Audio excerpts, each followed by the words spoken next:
Welcome back to Local 4 News Over Coffee as we take a look at what storm damage and the pandemic has done to area farms. And first of all, gentlemen, we're going to start by introducing everyone. And so Joe, we can start with you.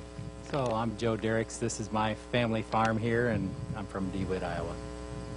I'm Chris Coate. I'm the County Executive Director with the FSA office in Clinton County. I'm Craig Tynes. I'm the Farm Loan Manager in Clinton County. I'm Pat Derricks. I live in northern Scott County at Pride of the Wapsie. I'm John Nelson. I'm a financial planner with Nelson Corp Wealth Management. All right, thank you guys, and we're so glad to have you here. We're here at the Derricks family farm where, now Joe, this is your farm. I mean, we can see some of the damage, the silo that got bent in by some of those strong winds. And so, Joe, I can imagine what was going through your head when you're seeing the destruction happen in real time. Tell us about what that was like. So at probably 3 hours before the storm hit, I started getting text messages from people, friends of mine that said, hey, there's a big storm coming at you and watch out. Better get everything under the shed and tied down because it's a big one. And at that time, the sun was completely clear and there was no breeze. So I thought, well, maybe we'll have a storm, but I've heard it before, you know, and the storm rolled in about 1:30 and the wind blew for an hour.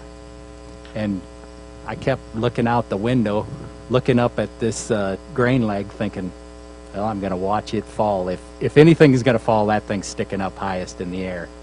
And so I'm watching and it's holding together. The wires, the cables that are holding it up they're dancing and jiggling, but hey, it held up. So I thought, hey, we're gonna be okay here. And well, when the wind quit blowing an hour later, that's when I saw the damage. So it blew in that bin, the next one just west of it, and then 3 overhead doors just physically blew out of the sheds and were hanging there. So, and yeah, we'll get those fixed. So nobody was hurt, no windows were broken, so we feel very fortunate.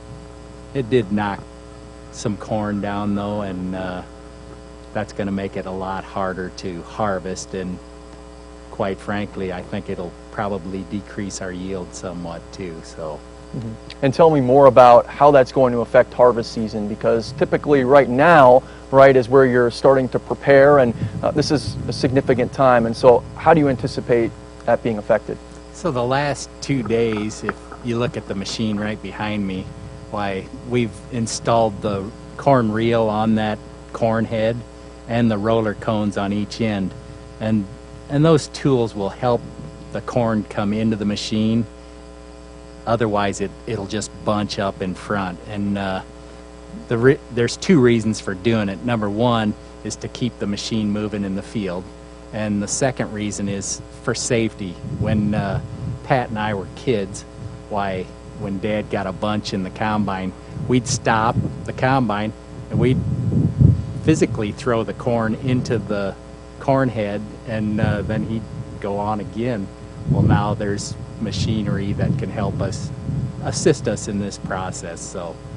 So along with getting normal stuff ready, the bins, the dryer, the legs, we've been working on modifying our corn head. So it's all part of the deal with the derecho. And I'm sure that with the camera view right behind you is where some of that was added onto that combine. And so pretty incredible stuff. But I can imagine watching tin and steel bend like it's nothing, just how incredible that is. And, you know, Pat, let's turn over to you. Again, as brothers, you guys grew up on a farm, and now you're the owner of the Pride of the Wapsie. And so normally right now you would have families all over the place enjoying the hay rides and the pumpkin patch. How has the storm affected you? The storm itself didn't affect my cropping system very much. I've got a low profile crop, so the pumpkins were unaffected per se. Corn maize, the corn went down a little bit. We were able to get that cleaned up, get the alleys cleaned up. Like Joe, I had gotten calls ahead of time to batten down the hatches, and I was pretty skeptical as well. And even before the storm happened, you were still affected by things, the pandemic most notably, families not able to come in and out in the same type of way, a new normal. Tell me about how you've navigated that. Yeah, because of the pandemic, we have adjusted our flow of traffic, our offering to the public so that we can help with the social distancing and keep people as safe as possible.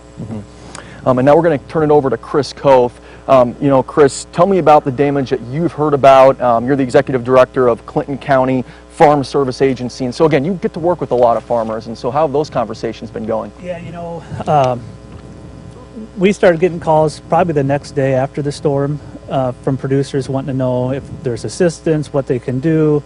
I got a great county committee, and there's 4 of them on this committee. And so I called them up, texted them, and said, you know, let me know what kind of damage is out there. We drive around, we look at crops, sites, and, you know, we estimated probably about 500 building sites throughout the county that had some sort of damage, and that's probably low, on the low end there.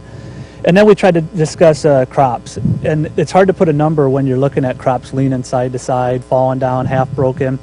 But the committee put together a process of what we did, and we basically said, a third of it was going to be destroyed, a third was going to be a lower yield, and a third's going to be good. So we estimated about a 40% loss for crops in Clinton County, and that's a significant amount of income and yields that the state's going to lose.